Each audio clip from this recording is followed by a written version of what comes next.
Welcome to Zoom to Gettysburg, tonight World War II. Before we start, this program is a friendly informational discussion with LBGs and our guests. The program leaders and moderators require polite and courteous behavior of all participants. The LBGs will make every effort to provide accurate historical information. However, the information provided in group discussions may be subject to different interpretation among participants. Information shared does not guarantee passing and or successful completion of any test, exam, class, or course, including but not limited to the NPS Licensed Battlefield Guide Test.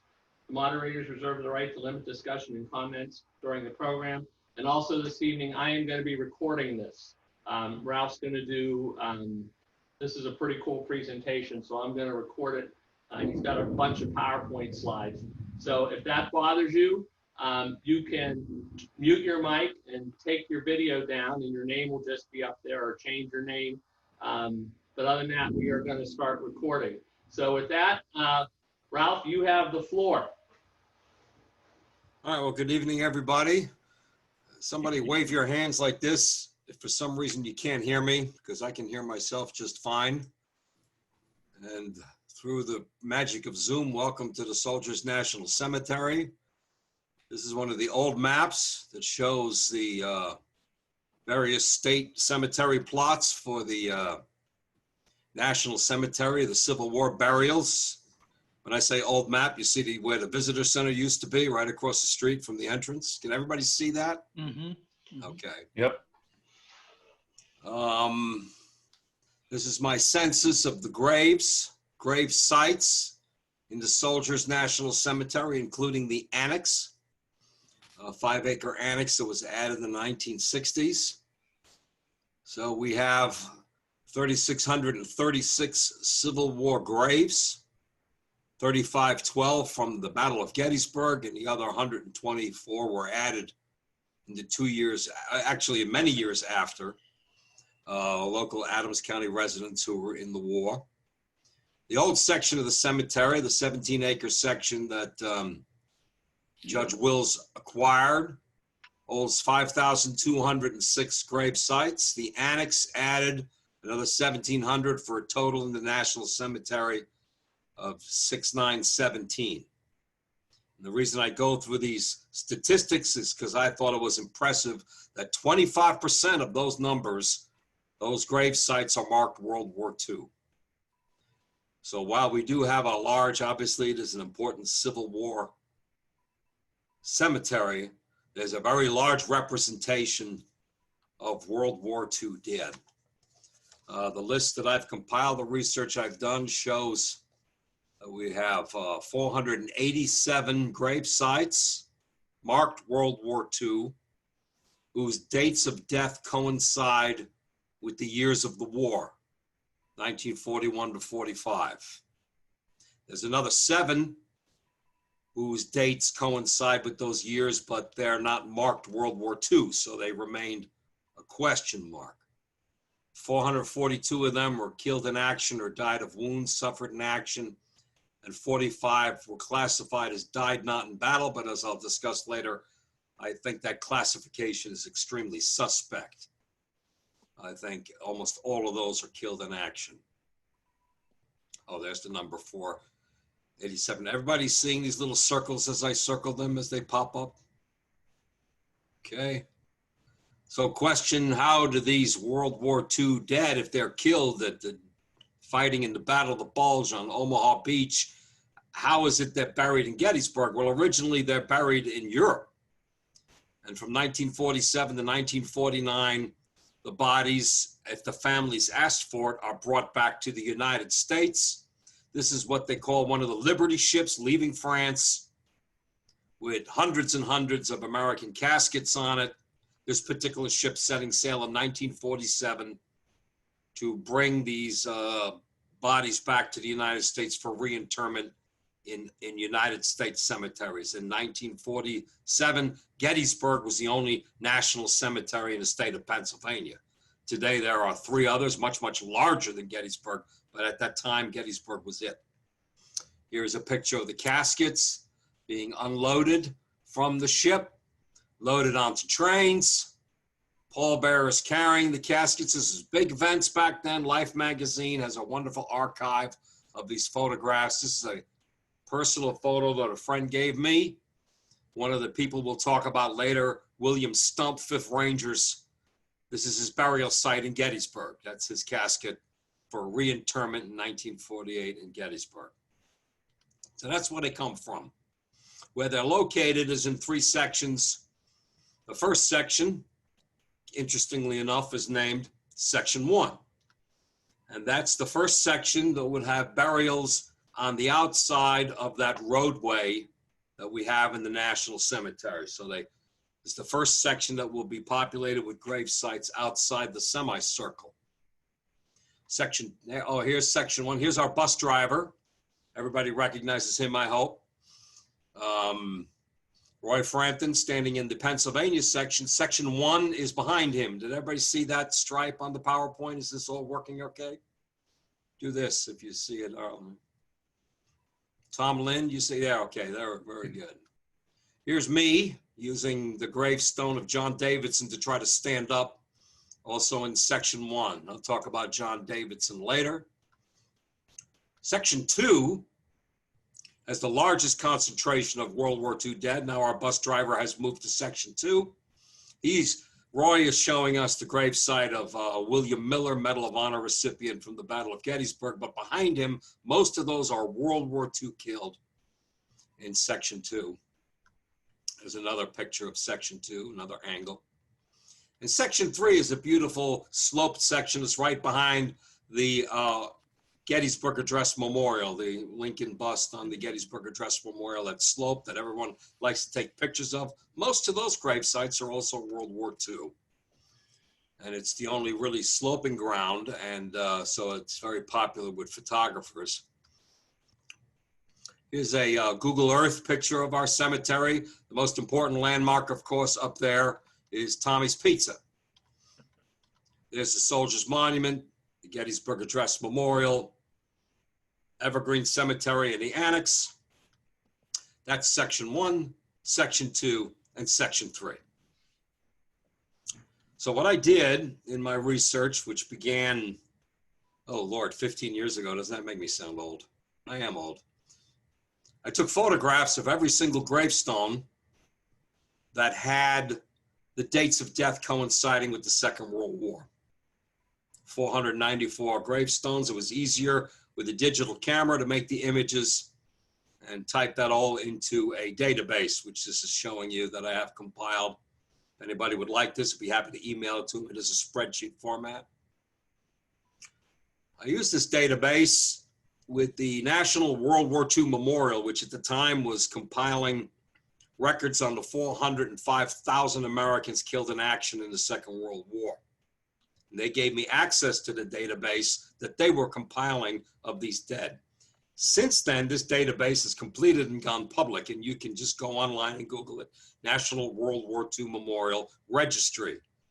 And there's now tens of thousands of names on there, but it all has 405,000 names of those killed in action. The reason they put it together so visitors to the memorial can go up to this kiosk and type in names and read about people who are commemorated in World War II. So it is now open to the public. I was using it when they were still building the website to learn about these men. Of the 487, what's really compelling to me is how young they are. Of this number, 95 are under the age of 21 and 58 are teenagers. Only 40 of them are over the age of 30. At Gettysburg, we have 7 generals buried, 1 from the Civil War and 6 from World War II. So again, it shows the prominence of the World War II presence. I have a few guides and historians with me, so I'll talk a little bit about the research. This fellow's interesting, 1st Infantry Division, Felix Ziewankowski. The spelling of that name does not exist in the 50 states of the United States. Therefore, it was kind of hard to find any information about him. I went to AT&T in Pasking Ridge, where they have electronic versions of all the phone books. and they could not find this spelling anywhere in the country. So it's hard to find any information. This is probably the way his name is supposed to be spelled. Zwiankowski, there's thousands of them, but the one on the stone, we don't know. Gilbert Dennison from Colorado. So we have men buried from here, interred at Gettysburg from quite far away. Here's a picture of the state of Colorado. Can everybody see that? Yeah, Dennison was actually from California. I guess it began with a C, so we're glad we were close. Not from Colorado, from California. It's one of the errors on our stones. John Black is a popular gravestone in section 2, way in the back on the far left. Not to be confused with John Black of the 1st Delaware Infantry Regiment. Our John Black, as you can see, has the Star of David on his gravestone. He's the only one of the 487 World War II dead who has a Star of David on his gravestone.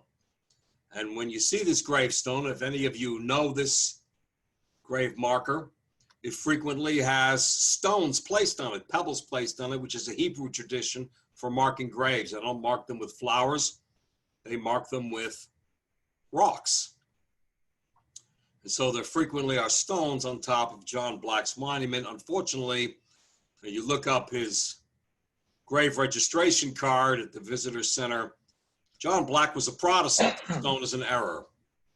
I'm sure he doesn't mind the decorations, but and then here's William Allison, who for more than 12 years, I had no idea who this man was.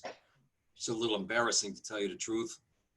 He died in July of 1945. He was a 2nd lieutenant. We don't know what war because it doesn't tell us. Being 56 years old in 1945 is a little old for a 2nd lieutenant in the infantry. So it probably was World War I, where he would have been 28 in 1917. But because it's not properly marked, he was one of my 7 mysteries, William Allison. I would come to find out that William Allison, to my embarrassment, native of Gettysburg, was a professional historian, chief historian at Fort McHenry in Baltimore. And when he retires, he becomes the superintendent of the Gettysburg National Cemetery.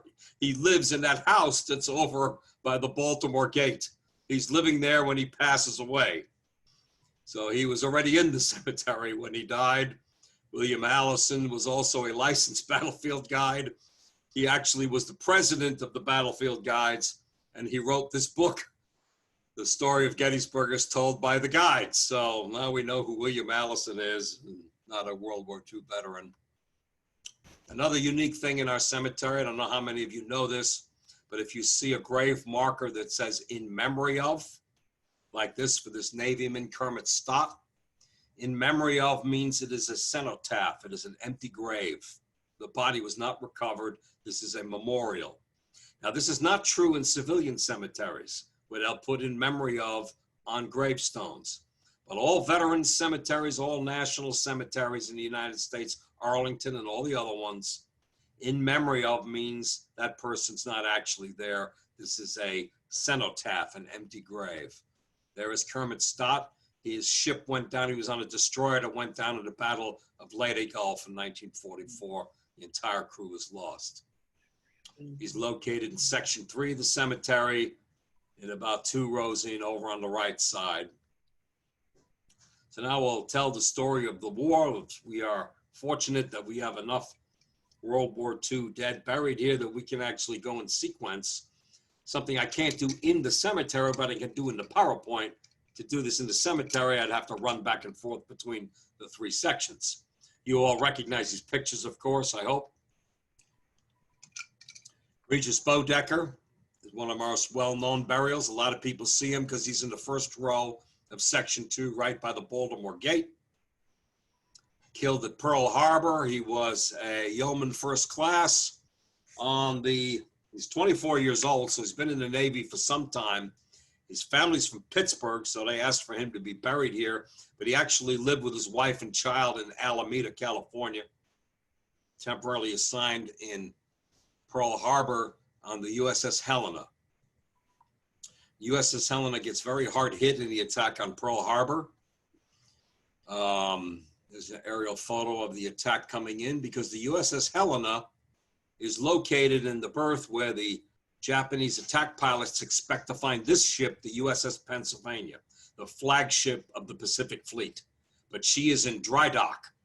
So the Helena is berthed where the Pennsylvania was supposed to be. And as a result, the Helena got shellacked. It had the heaviest number of losses of any non-battleship in the attack at Pearl Harbor. There were 26 men killed, 50 wounded, taken to the hospital, of which 5 of them died that night in the hospital, including Regis Bo Decker. This picture shows the fire on the left is the Helena burning. The only picture that I know of in the attack that actually shows where that Helena was on fire. Eugene Bubb is in the 4th row in section 2. Eugene Bubb, U.S. Army, 19 years old, from York, Pennsylvania. The first soldier from York, Pennsylvania to die in the Second World War. Possibly one of the first in the state of Pennsylvania, you wouldn't expect. He was coastal artillery, located at Fort Kamahama, 41st Coastal Artillery Battery, anti-aircraft guns. George Stembrowski, one of the great stories of the Battle of Pearl Harbor. There's the USS Nevada. The USS Nevada, unlike the other battleships, was iron hot. Most of them are iron cold. The engines were asleep. The Nevada had new engines, and they had fired them up. It takes several hours to bring these boilers up to steam. The Nevada was testing its engines on December 7th. And so the Nevada, even though it had been hit by a torpedo and a bomb, was able to get underway. An amazing photograph of the Nevada trying to get out of Pearl Harbor. She's still on fire, but she set sail. The second wave of the Pearl Harbor attack comes at 9 o'clock, and the Nevada was beached at Lookout Point so that she wasn't sunk in the channel.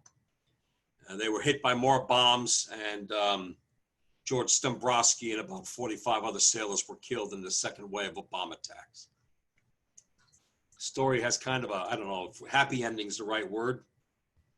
This is the Nevada and her sister ship, the Texas, crossing the English Channel on June 5th, 1944, heading to the bombardment of the Normandy beaches.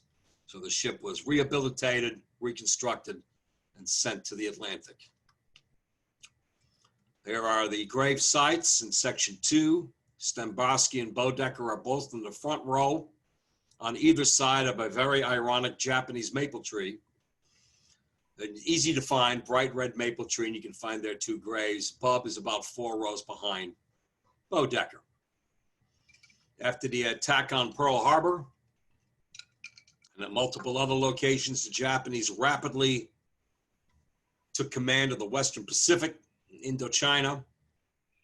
They already invaded China years earlier, captured the northern side of New Guinea,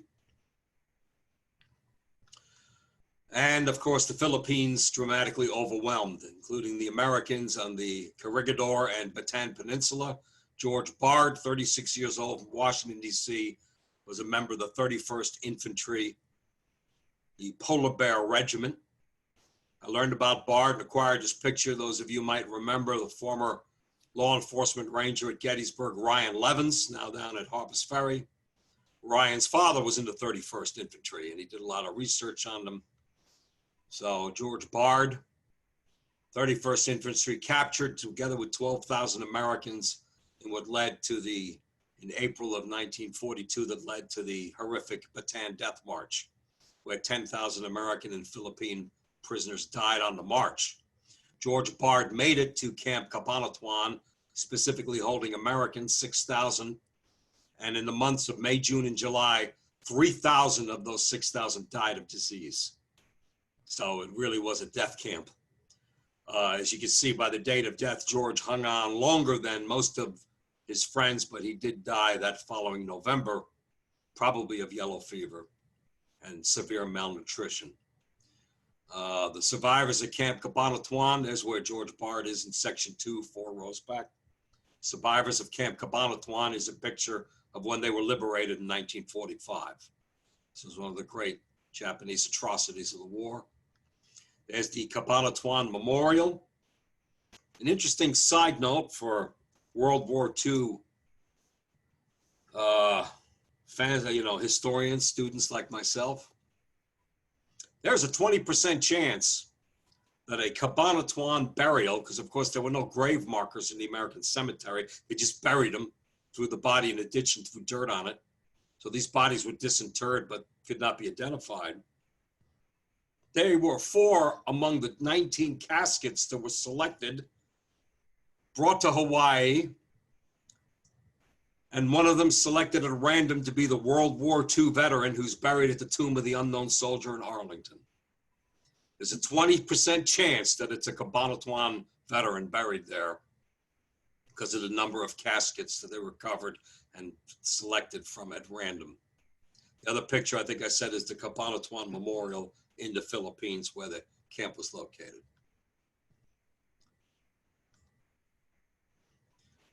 You see this map, everybody, I hope, and it shows the important communications line from the west coast of the US and the Hawaiian Islands to Australia and New Zealand. The Japanese wanted to cut this off. In May, they prepared a large naval battle to prepare for an invasion of northern Australia. That was the Battle of the Coral Sea that took place May 7th and 8th. And while it's seen sometimes as a draw, it actually was an American victory because we prevented the Japanese invasion. Coral Sea is known in naval history as the first battle in which the combatant ships could not see each other. In fact, they were 200 miles away as a battle of the aircraft carriers. So after their efforts at Coral Sea failed, the Japanese concentrated on the Solomon Islands, where they were going to build an airfield on a large flat island. That airfield, when it's finished, aircraft will be able to threaten the American communications between Australia, New Zealand, Hawaii, and the West Coast. This could not be tolerated. So the Solomon Islands, 1st Marine Division was sent into this island. Nobody could pronounce, nobody could spell, and within several weeks, it became a household name in the United States. And this is one of the most notable veterans in the National Cemetery. This is Paul Heller. He enlisted in the Marines in Savannah, Georgia at the age of 14 years old. He had his 15th birthday in New Zealand, and he went into Guadalcanal, was killed in October in the fighting on the Mantancanal River. This is his gravesite in the back of Section 2. I have any teenagers on tour in the cemetery, I was taken back to see Paul Heller and asked them to read the date, birthday and date, and asked them to figure out how old he was. And after 20 minutes, I tell them how old he was because nobody can do math anymore.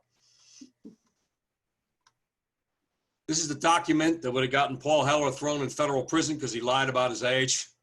His enlistment document in the Marine Corps in Savannah, Georgia.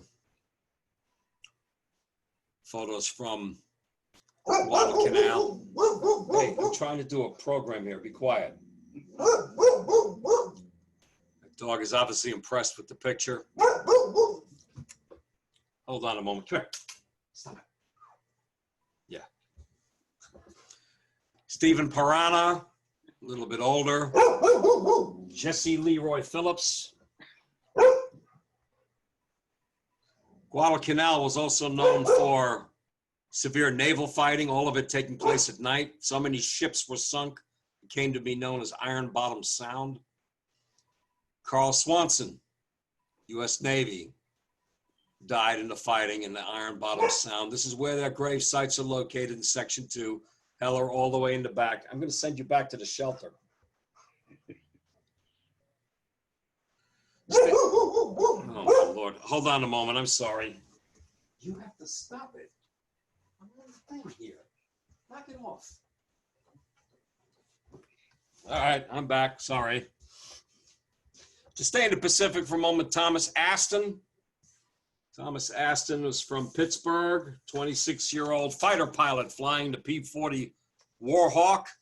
George Hazlit from Gibsonia, Pennsylvania, ended up becoming a major in the 16th Air Force Pursuit Squadron. He was the training officer for the 23rd Air Force. These men were fighting the Japanese year and a half before Pearl Harbor. They were the Flying Tigers, the American Volunteer Air Force fighting in China. And we have two of them buried here at Gettysburg.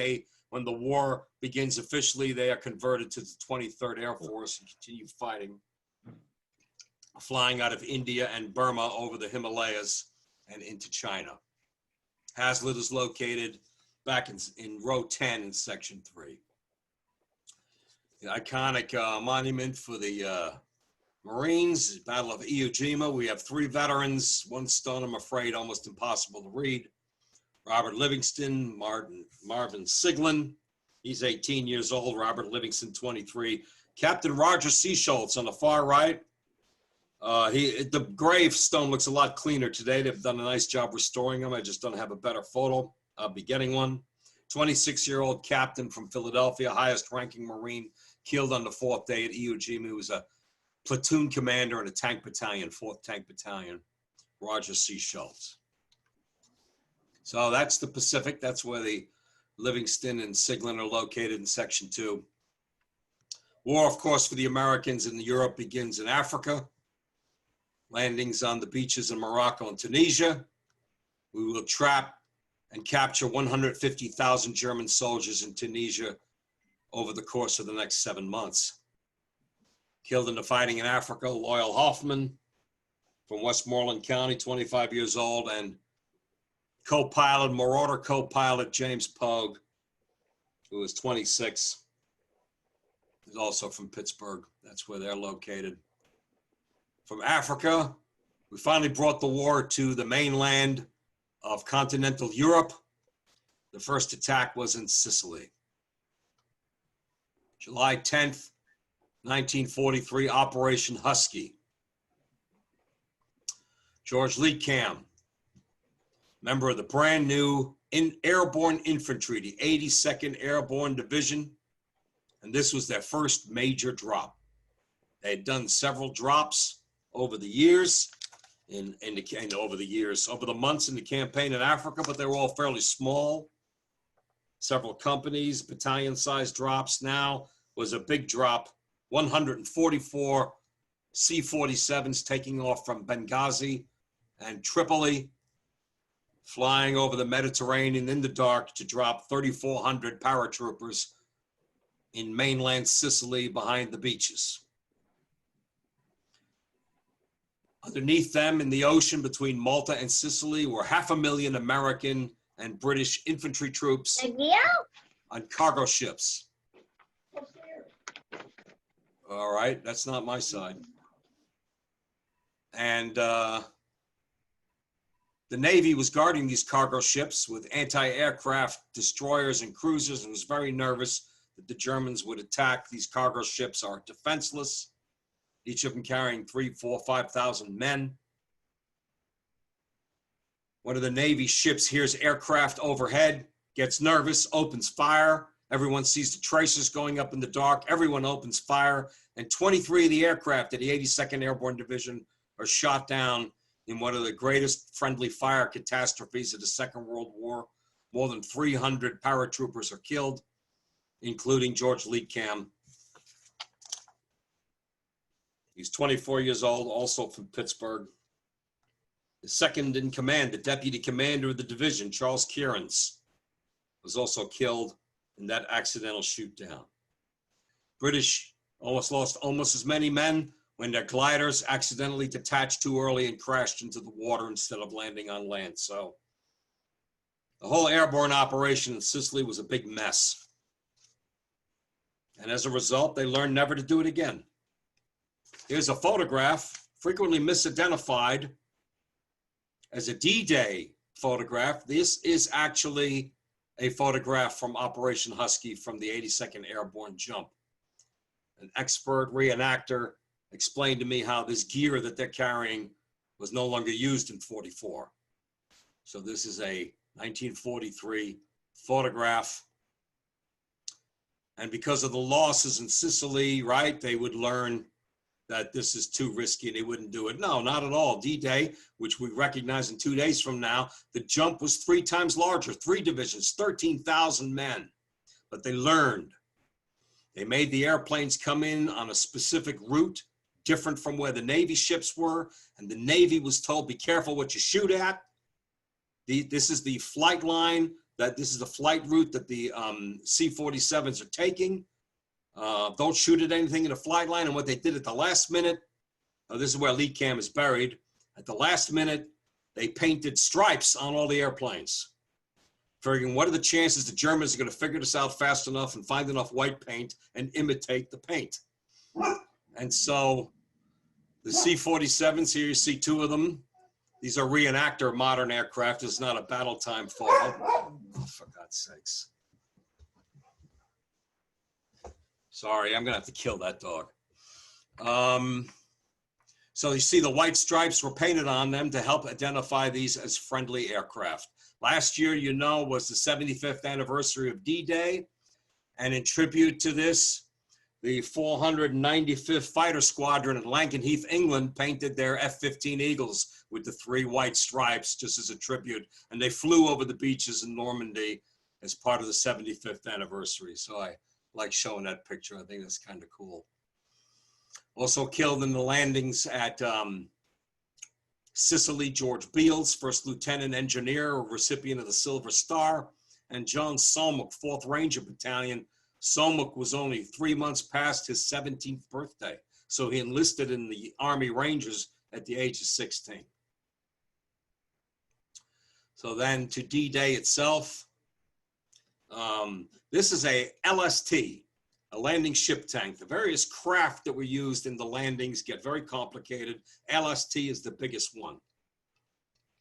This is the Re-Enactor Ship, the LST Peter Maguire, run by volunteers who sail it around Pittsburgh and down the Ohio River and the Monongahela. They park it, tourists get on for $10 a ticket, and they get to walk around and see what these ships look like. This is the last sailing LST.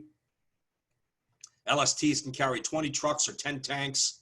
They go up, you see the bow opens. They were doing a practice operation with the LSTs on April 28th at a place called Slapton Sands in southern England that was very similar in texture to Utah Beach. So it's a practice on Utah Beach. The LSTs made a maneuver at dawn to practice pulling into the beach and offloading. Operation Tiger ran into a disaster when a patrol of German patrol boats ran into them completely by accident and hit the LSTs with torpedoes. 2 of them, 1 was set on fire, 2 others were hit and sunk. 680 sailors and soldiers died in this great accident that occurred two months before the D-Day landings. Very troubling and vexing to Eisenhower that this could be allowed to happen. Again, they learned and they adapted. They adapted by making sure the ships were in protected lanes and that there were patrols to prevent PT boats. Private Stephen Schwartz was on one of those LSTs. From Copley Borough, which is a little town just outside of Allentown, Schwartz, 24 years old, was a member of the 557th Quartermaster Railhead Company. Troops that would go in with heavy equipment and set up the first rail terminal to start moving supplies. He was on one of those LSTs and he died on April 28th in Exercise Tiger. It's actually quite unusual that we have someone from this operation buried at Gettysburg. The odds are 1 in 500 that a cemetery this size would have someone from Exercise Tiger. That's where he's buried, sort of in the left rear section, 5th row on the left. You can find Stephen Schwartz. This is the bodies washed ashore and slept in sands. Here's Eisenhower addressing the men of the 101st Airborne. This is where I'm supposed to get people laughing. I'm not getting the reaction I'm laughing. I get it. Okay, there's the actual picture. One of the most famous photographs from the Second World War. Eisenhower on June 5th, addressing the 101st Airborne, taking his time to talk to them, because the estimate was that the 101st and the other airborne divisions would suffer 50 to 60% casualties. So he had some time. That's where he spent it. We have two men from the 101st Airborne, John Lofford and Frank Matero, which I'll talk about a little bit later. The 506th Parachute Infantry, 101st Airborne Division, both killed in Normandy, not on D-Day and the landings, but within weeks after the landings. 506 Parachute Infantry, Easy Company, that was the basis for the HBO miniseries Band of Brothers, so that's the same regiment that these men were in. So on the D-Day landings itself, made famous in the movie Saving Private Ryan as the dark green sector. On that sector is the one of there's 13 men buried at Gettysburg who lost their lives on June 6th. Claris Riggs is the one about whom I know the most and have this really nice photograph. Claris Riggs, look at my notes to make sure I get it. He's 21 years old from Coalport, Pennsylvania. 116th Regiment, 29th Infantry Division. Second row in Section 2 is a big man, 6'2", BAR operator, the semi-automatic heavy rifle. We know about Claris Riggs, thanks to my friend, historian, the late Jerry Desco, Gettysburg, who wrote about Claris Riggs and about Harold Baumgarten, who in his autobiography, D-Day Survivor in 2006, describes what happens with Claris Riggs, who he's standing right behind in the Higgins boat. I'm going to read this. This is from Harold Baumgarten, that's him, reading about what happened when this boat reached the beach. The Company B boat to our left blew up and we were showered with wood, metal, and body parts, and of course blood. The lowering of the ramp on our boat was like a signal for every German machine gun to open up on our exit. Claris Riggs was shot dead on the ramp and fell face down into the water. I dove in behind him and only my helmet was creased by a bullet. There I was standing neck deep in bloody red water, my rifle above my head. That's where Claris Riggs is, second row, sort of behind that Japanese maple tree. William Stump was on Omaha Beach, and he's a terrific story. 5th Rangers, I want to prepare you to see his photograph because he is a nasty-looking character. This is a guy you send it with enough ammunition into Berlin, he finds Hitler and the war's over. Look at him. I mean, there's a guy you want to make a movie out of. 19 years old. 5th Ranger Battalion. He's from Pittsburgh, Pennsylvania. There he is with some of his Ranger buddies, ready to go, make Hitler sorry he ever started this thing. 5th Rangers went in on Dog Green Beach with 116th Infantry Regiment. Ray Safranek from Richmond, Virginia is William Stump's nephew. He's been with me on battlefield tours. He's given me these photographs and gave me all this information about William Stump here. He was on the tour with me last June 6th, the 75th anniversary of D-Day. William Stump went ashore on Omaha Beach, lost his gun, ran across the sand to the pebble shingle to get out from under the enemy fire, and banged up against this guy, took a cigarette out, and tried to light a cigarette and asked the guy he banged into if he could have a light. The guy he banged into is Brigadier General Norman Cota, second in command of the 29th Infantry. On the left is the picture of Norman Cota. On the right is the actor Robert Mitchum, who plays Norman Cota in the movie The Longest Day. Obviously, Cota was well cast up, you know, not quite as good looking as Robert Mitchum, but he lights William Stump's cigarette, looks at the men around him and says, "What outfit is this?" And they say, 5th Rangers. And he points to the Decauville Draw, the big stone wall at Decauville Draw. He points and he yells, "Rangers lead the way." And from that moment, that is where the U.S. Army Ranger motto that exists to this day was created. Rangers lead the way. That moment that William Stump witnessed. This is the envelope of a letter and a postcard William Stump will send to his cousin, Hilda Budabaugh. She is a nurse, a Navy nurse at the Atlantic City Navy Hospital. There she is. And he sends her this postcard somewhere in France. I can't say where they are, 5th Rangers. Love and best wishes, Bill. This envelope is dated December 3rd. William Stump was killed on December 2nd in sniper fire in the fighting around Metz. Very heartbreaking. That's where William Stump is located. Important in the landings on D-Day also is Utah Beach. Utah Beach, relatively painless compared to the violence in Omaha Beach. Omaha Beach, 2,500 American casualties in the first 45 minutes. On Utah Beach, the 4th Infantry comes in, followed by the 90th Infantry, and they had 180 killed and wounded the whole day. So they really landed where the Germans weren't, which was a good idea. Very small number of casualties compared to the rest of the beaches on D-Day. And we have one of them, Joseph Fetish, 4th Infantry Division. Joseph Fetish is from Hudson, Pennsylvania, 20 years old, Tech 5. He is an M7 driver. He's buried there in Section 2 of the National Cemetery. The M7 self-propelled armored 105 millimeter howitzer, nicknamed the Priest because the commanding officer's hatch kind of looked like the pulpit in a church. Here's a combat photograph of an M7 moving through a town in France. The driver is looking out through the hatch and the officer's up in the pulpit of the Priest. The M7 self-propelled howitzer turned out to be a very effective anti-tank weapon.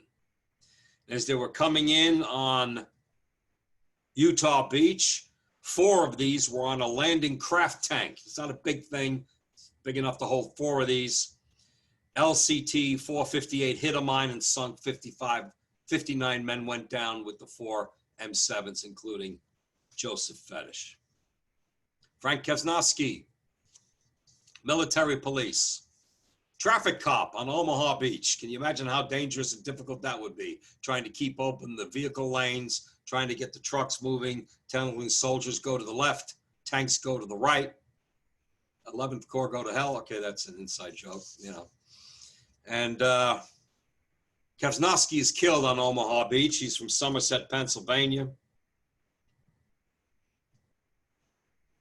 That's at 24, 25 years old. I have my notes missing. We can read his gravestone. So he's 23 years old, 24 years old, from Somerset, Pennsylvania, where the United Flight Memorial is today. Frank Kesnowski. Military police training occurs at Fort Gordon, Georgia, or at least it did for most of the last 75 years. They've now apparently moved it. But the main classroom at Fort Gordon, Georgia is called Kesnowski Hall. So we have Frank Kesnowski, but they named their main educational building in Fort Gordon after this man, buried here at Gettysburg. He's in the 3rd row in Section 3, easy to find. Byron Stanton, 116th Infantry. Richard Brantoni's 19 years old. 19 years old, 1st Infantry Division. They're located there in Section 2. William Laffin, Staff Sergeant, is the highest ranking of the D-Day veterans that we have from Clinton, Pennsylvania. He's a very front row in Section 1, easy to see from the walkway. William Copeland, recipient of the Silver Star, of the Bronze Star, killed on Omaha Beach, 1st Infantry. I still don't know what he did. My research continues. He's back in row 10, in Section 3. Alfred Augustine and Howard Nutt were engineers. Lots of engineers landing on the beach to take care of the mines and the obstacles. Lots of them would be killed. Howard Nutt, only 19 years old. He's located in the 4th row of Section 1. George Hahn, he's 32 years old. Forrest Rice, 23. Elmer Warman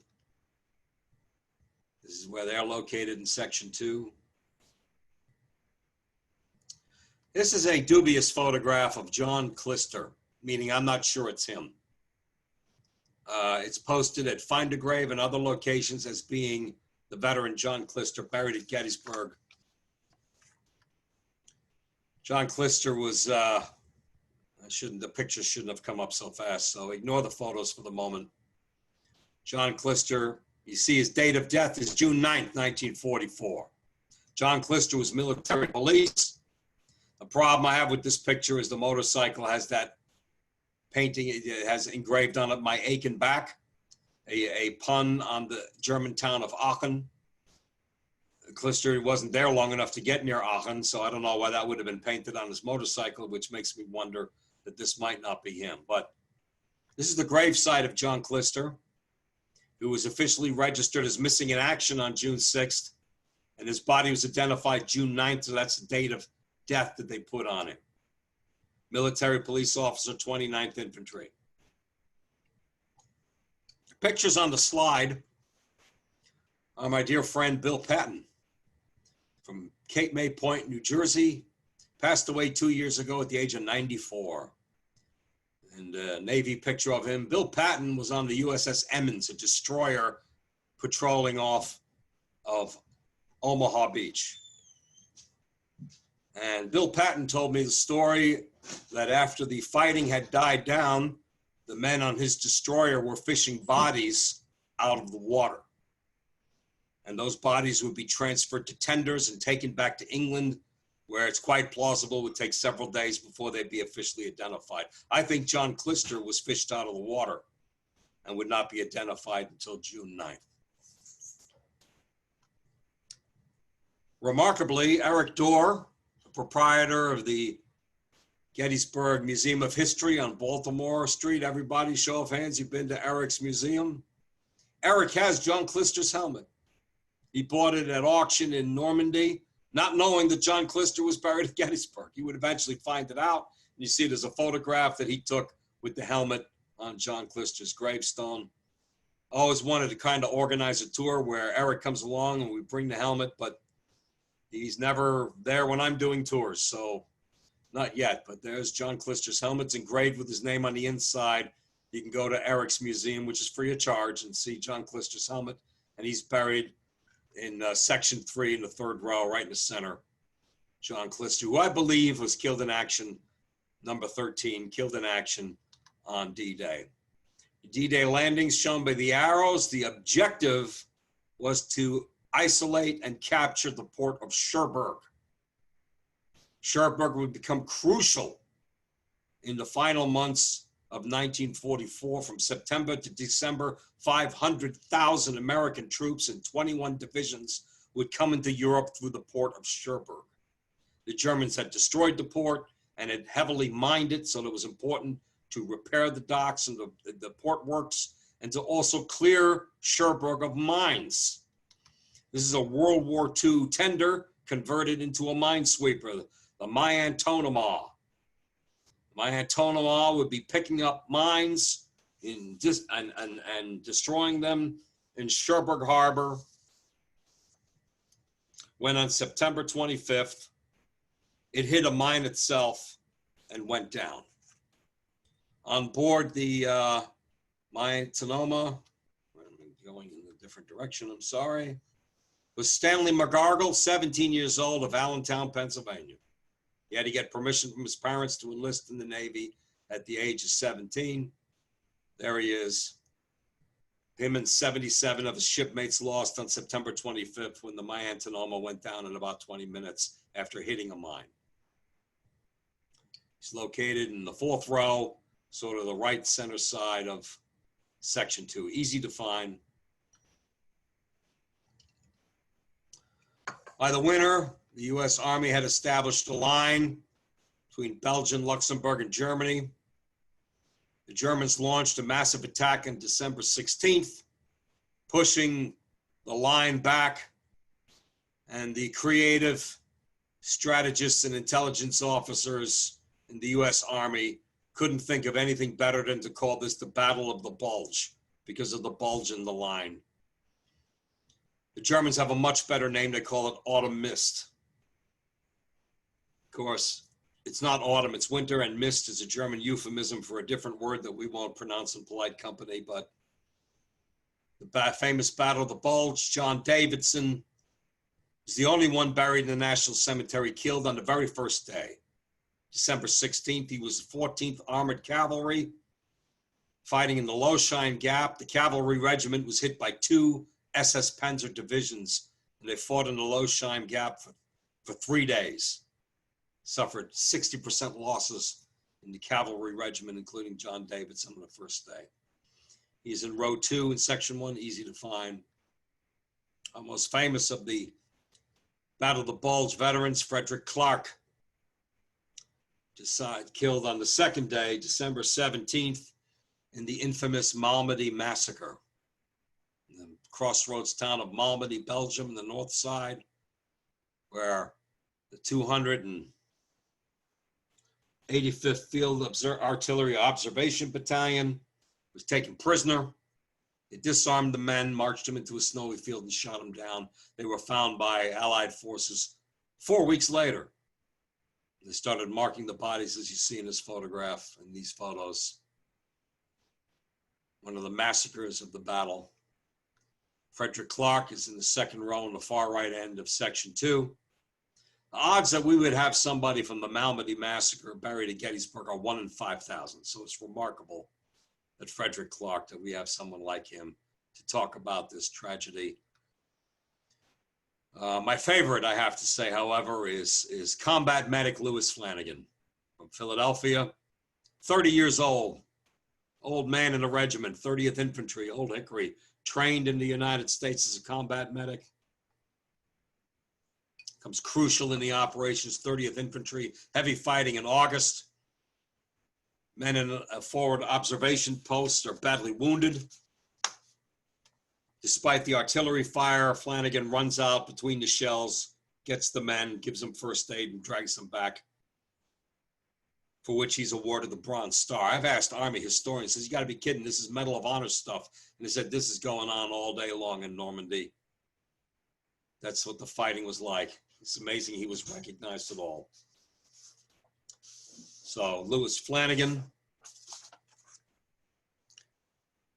he would be killed on Christmas Day, December 25th, doing the same thing. Wounded men out in the open, he goes out to get them. The next artillery shell that comes in kills him. Louis Flanagan, 30 years old. This is his actual death notice telegram delivered to his widow, Catherine Flanagan, who had moved in with her parents in St. Louis. This is the actual copy of the death telegram that the family received.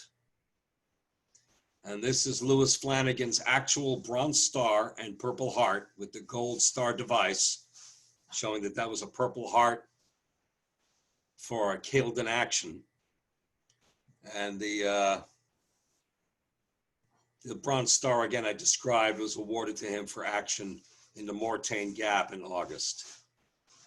And this is his grandniece, Jennifer Strauss, a registered nurse and hospital administrator in Philadelphia, visiting her great uncle's gravesite. She's the one who gave me these medals and documents so I could share them with people during battlefield tours.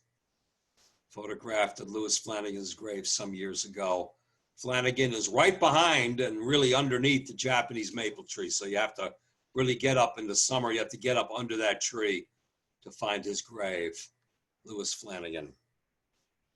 We have brothers buried in the National Cemetery, Frank and Edward Matarowicz, side by side in the third row in section 2. Frank Matarowicz, I mentioned already earlier, 506 Parachute Infantry, 101st Airborne Division, killed 6 days after D-Day. Frank Matarowicz obituary says that he was a baseball standout in Etna, Pennsylvania, just outside of Pittsburgh, Etna High School. He was a prospect as a pitcher. He was looked at by major league teams. I imagine he was the prom king. I'm not sure if he was, but it seems like he would have been. Younger brother Edward is overshadowed in every way. Edward Matarowicz joins the Army Air Forces, becomes a waist gunner on a B-24. His plane is shot down 4 days after Christmas, 1944, with the loss of the entire crew. So Edward was originally buried in Belgium. Frank buried at the cemetery above Omaha Beach. Family asked them to be brought home, and then they were buried at Gettysburg side by side. They're the only two brothers that I know of in the entire National Cemetery, including Civil War. The only two brothers buried side by side. We have several cousins with the same names, but these are the only two that I know of, brothers buried side by side. And if you look at the ranks, Edward Meterowicz will now overshadow his older brother in eternity because he is a sergeant, and Frank Meterowicz is simply a private. The reason for that is the boys who got into these bombers, no matter what their assignment was, they were all promoted to sergeants and non-commissioned officers, regardless of what their job was, because if they were shot down over Germany, they got better treatment in prison camps if they were officers. So it's a whole plane full of sergeants. Imagine how tough that must have been for the pilot who had to keep control of all these guys. This is Edward Meterowicz and his crew. And just, you know, these kinds of pictures are wonderful to look at. Look at the faces, the expressions they have, the officer, pilot, and co-pilot kneeling in the front, and the rest of the gunners in the back and the radioman. Entire crew lost on December 29th, 1944. Here's another crew I like to look at, the Moseley crew, B-24, and in particular, one man, Lieutenant Claire Truby, co-pilot of the Moseley crew that you just saw. And Claire Truby, when I saw his photograph, he's the one that convinced me that I would try to develop a World War II tour at the National Cemetery. Other guides who were doing tours would mention Bo Decker or other World War II dead, Byron Stanton. But it was Truby that convinced me that I would try to collect enough stories and learn enough about these men to do an entire tour just of World War II.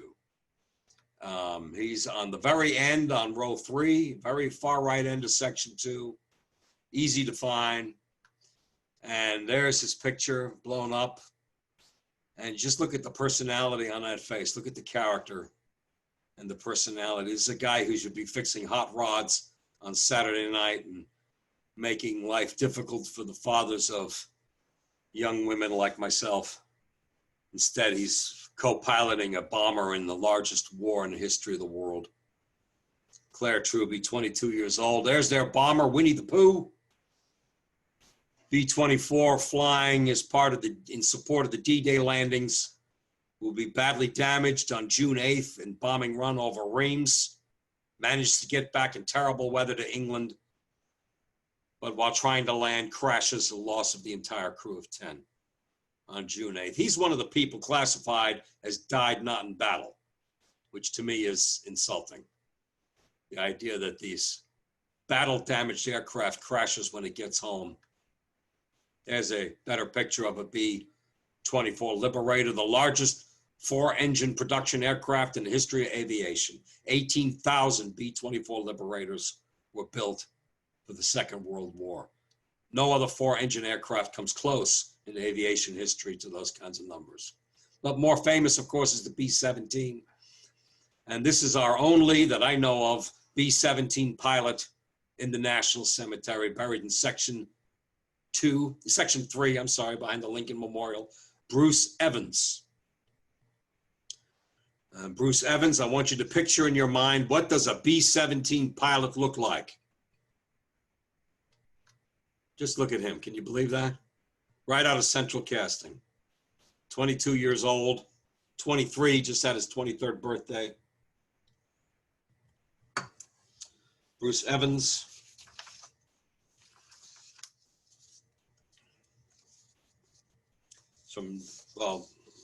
This is from Sinclair, Pennsylvania, 486 Bomb Group. There's his bomber, Rack and Ruin, B-17 rack and ruin. The nose art was King Kong holding bombs. The wartime photographs. There's a photograph taken after Evans had to make a belly landing.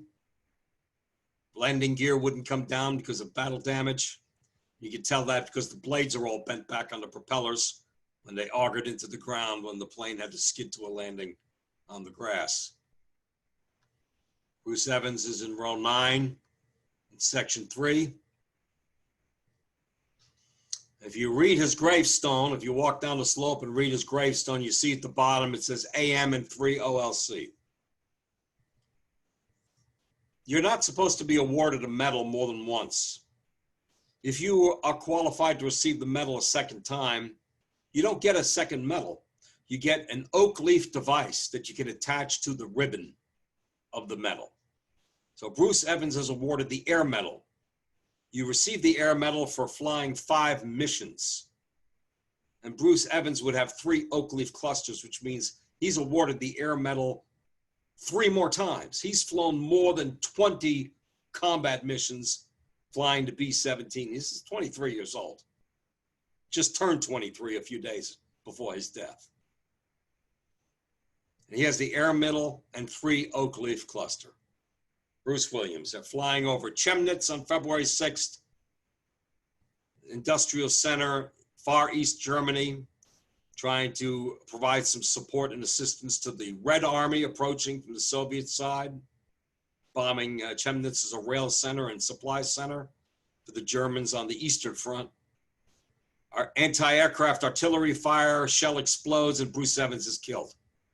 It's possible his co-pilot is also killed. They pull the plane out of the formation and they try to limp back all the way to England, but by the time they get to England, it's pitch dark, terrible weather. The airfields are all on blackout for fear of German bombing, and the plane runs out of fuel and crashes with a loss of the entire crew. On February 6, 1945.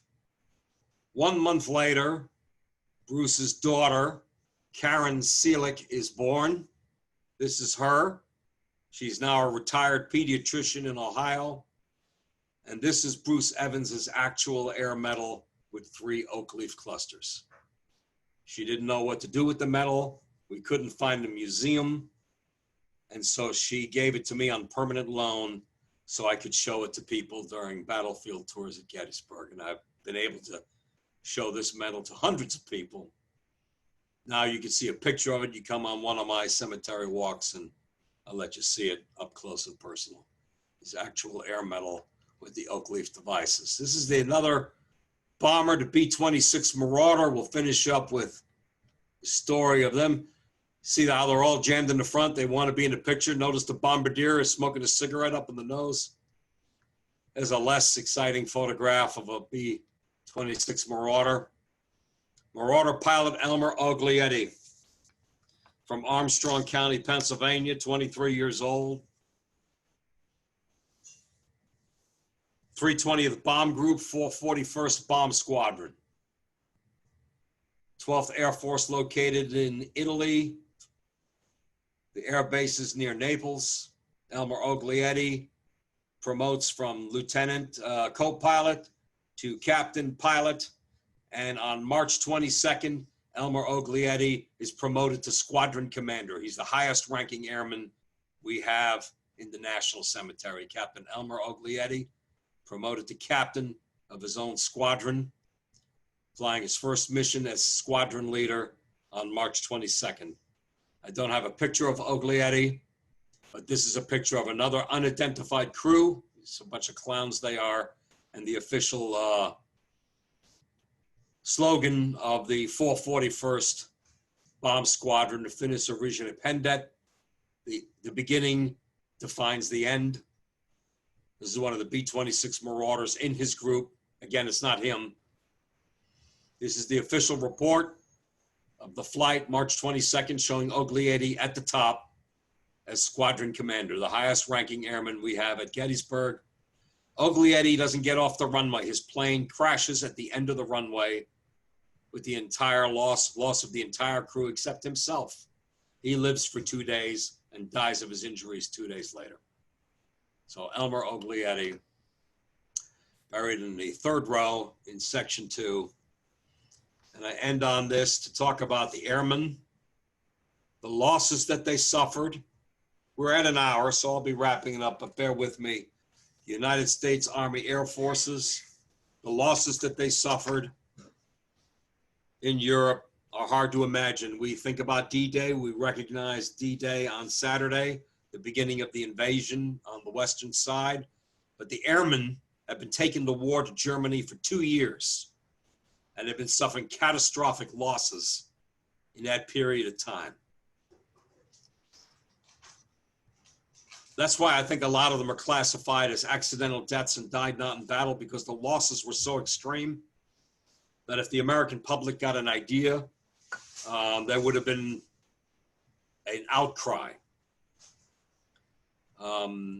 According to the proportions of the men killed in World War II and the number we have buried at Gettysburg by proportion, we should have 10 members from the U.S. Army Air Forces. We have 88.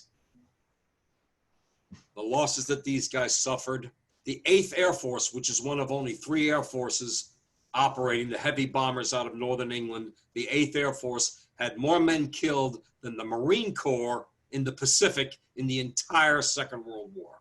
More than 26,000 men killed just in the 8th Air Force. There's also the 9th and the 12th Air Forces. These are pilots and co-pilots in the 8th Air Force that are all within spitting distance of Oglietti's grave in Section 2. From Theodore Kukowski to John Ott, mid-air collisions, bombing shoot-downs, they're all over the place. The losses were catastrophic until we got to late 1944. Elmer Oglietti is the large star, and these other pilots and co-pilots I mentioned are all gathered around him. And they're all over the cemetery. This is just the cluster right where he's buried.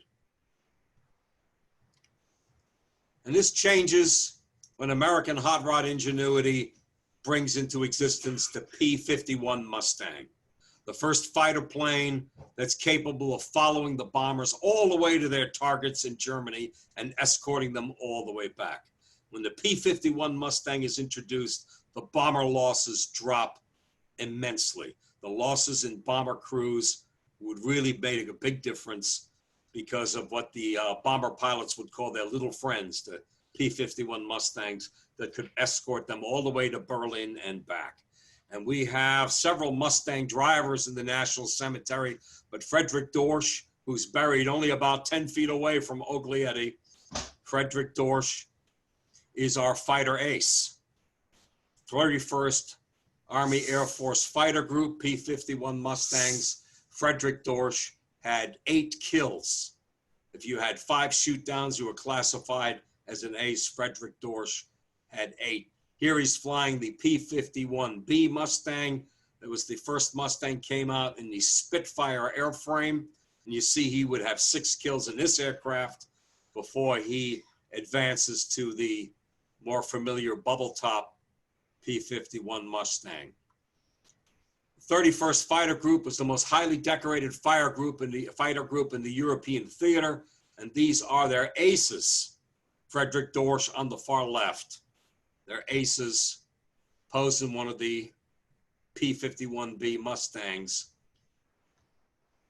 And this is their plaque at the Hall of Fame at the U.S. Air Force Academy in Colorado, showing the 2 Mustang types that the 31st Fighter Group, the 3 squadrons of the 31st Fighter Group, this is 120 aircraft, had 570 kills, a record in the European theater.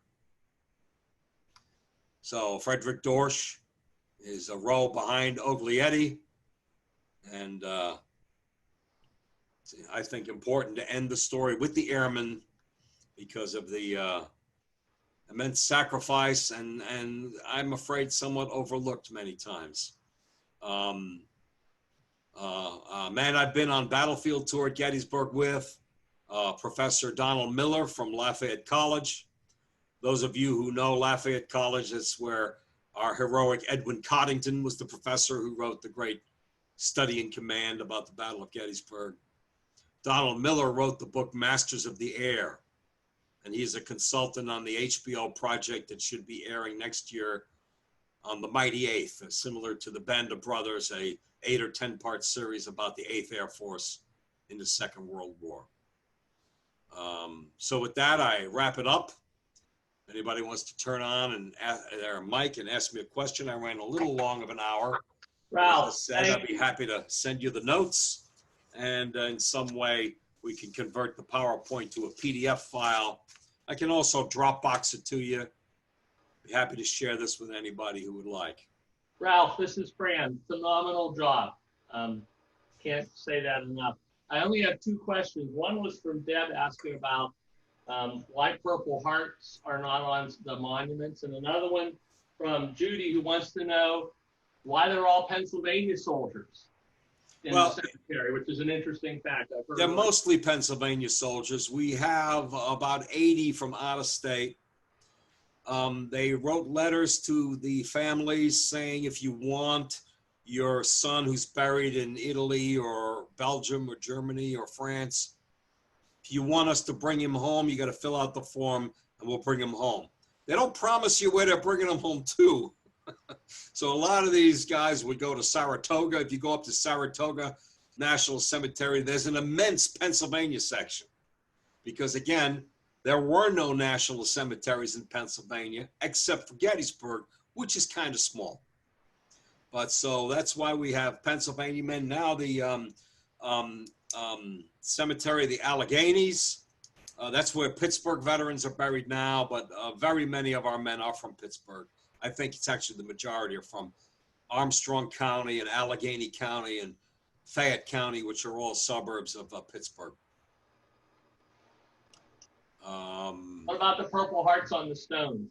Yeah, it's inconsistent because look, talk to the John Black family, you know, he turned Jewish when he got buried in the National Cemetery. As some say PH and some don't. Every single KIA receives the Purple Heart with the Gold Star device. Every single soldier killed receives the Purple Heart because you get it for being wounded, and obviously if you're killed, you've been wounded. So you would receive, and I have the honor to have the Purple Heart from Louis Flanagan with the Gold Star device on it. But the marking of the stones is terribly inconsistent. There are about a dozen Silver Star recipients in the National Cemetery. Only 2 of them have that marked on their gravestones, SSM, Silver Star Medal. So, you know, it's the Army. You know, you're lucky they didn't lose them in crossing the Atlantic. Anybody else have a question for Ralph? Great job, buddy. Honest to God, great. Thank you very much. Thank you for. Jesse just asked. Who's the other flying tiger? Was George Hazlit. I thought I mentioned Thomas Ashton and George Hazlit. But George Hazlit is a pretty prominent guy. Sometimes I do more on him in the tour. Him and his wife Selma. She went to training with him in Texas, and she also got her pilot's license and learned how to fly the P-40 Warhawk because they couldn't get rid of her. She's quite a character. She never remarried. She could have been buried with her husband in Gettysburg if she wanted to. Her husband George is buried next to her brother David down in section 10 row of the section 3. George Hazlit became a major in India. He was training the incoming pilots when he was killed in a training accident. Selma Hazlit received letters from 3 major generals, including Claire Chennault, of condolences on the death of her husband. Wow. So he was quite an important character in the scheme of things, and would be buried in Gettysburg again because it's the only cemetery we have at the time. Again, now we have much, much larger ones they're filling up, you know, they're burying hundreds a day in these national cemeteries. Anybody else? I like questions. Where's the dog? The dog is outside. Any women buried in the National Cemetery? Oh, sure, wives. There's one nurse that I know of. I was at her burial, actually. A fellow battlefield guy, John Fitzpatrick, who coordinates a Marine Honor Guard. She was buried a few years ago in the Annex, was a major in the Army and a retired nurse. Most of the women buried in the National Cemetery are spouses. And again, the chart I showed you with the 6,917, those are grave sites. Many of those grave sites have 2 or 3 people in them. So it's not an actual count, it's the grave site. The veteran is entitled to burial for himself, a spouse, and a dependent child. In fact, we have, thanks to the researcher Carl Stelly, I have to give him credit for this. I was hoping he'd be on the call. I'm not sure if he is. Carl Stelly has photographed all the grave sites, and he has found 12 babies that are buried in the National Cemetery waiting for their parents. Because the veteran's entitled to burial for a dependent child and establishes the grave plot. Ralph, we have a question. Is anybody doing what you're doing with the Vietnam vets? I have been feeling guilty that I have not put together a Vietnam Veterans Tour, because the Vietnam veterans are easier to find out information on thanks to people like Wayne Motts at the Adams County Historical Society, who've compiled detailed information on the Vietnam veterans. The Vietnam Veterans Memorial in Washington has copied what the National World War II Memorial has done. They actually did it first, but they now have done it better. So they have an archive of all the 58,000 KIA. So we could do a, the thing to the tour is not to identify stones, it's to tell the story of the person at the stone. And I know some of the Vietnam, I've done a Marine Corps tour, so I know some of the Marine stories, heartbreaking stories. John Miller in the Annex, 18 years old, graduated from Gettysburg High School, and his senior photograph, he's wearing his dress blues. Everybody else is in cap and gown. His graduating class of like 20 kids, and there's this Marine standing there with his hat and his dress blues. Very, very proud of himself. He lived on Middle Street in Gettysburg. He's in Vietnam for 1 week in Quang Tri, and he's killed by friendly fire returning on a patrol when the perimeter guards didn't know he was coming back in, because he'd only been there for a week. It's what they called the cherry, and he didn't know what he was doing, and he walked in the dark into an ambush and was killed by fellow troops. Real tragedy. Go ahead, Bosch. Ralph, could you mention again what the full title is of that organization that you can find the casualties or the dead? That the National World War II Memorial. Okay. If you Google it, they have a thing called registry. And it's very easy to use. They made it very easy. So you click on that, and it asks for last name, first name, state. This is where you can find my problem, because I tried to find the family of John Black. As you may know, the National Park Service doesn't, and the Veterans Administration also, do not listen to historians like us when we say there's an error on a stone. Right. They want it from next of kin, NOK, that's the rule. Next of kin has to complain. Regis Bo Decker's name was misspelled for like 60 years until next of kin in Pittsburgh contacted the Park Service. Mm-hmm. And it's because they saw a picture of him that Bobby Hoosh took on World War II on Gettysburg Daily. And they sent the photo in and said, his name is spelled wrong. And the Park Service fixed it because it was the family. I tried to find the family of John Black. Mm-hmm. Try putting in the name John Black at the National World War II Registry. Yeah. The printout is like 10 pages. So John Black remains Jewish, whether he likes it or not, you know. Thanks, Ralph. Chris, what do you have to tell us? Yeah, so Ralph, awesome job. Nice hat. I've been, privileged to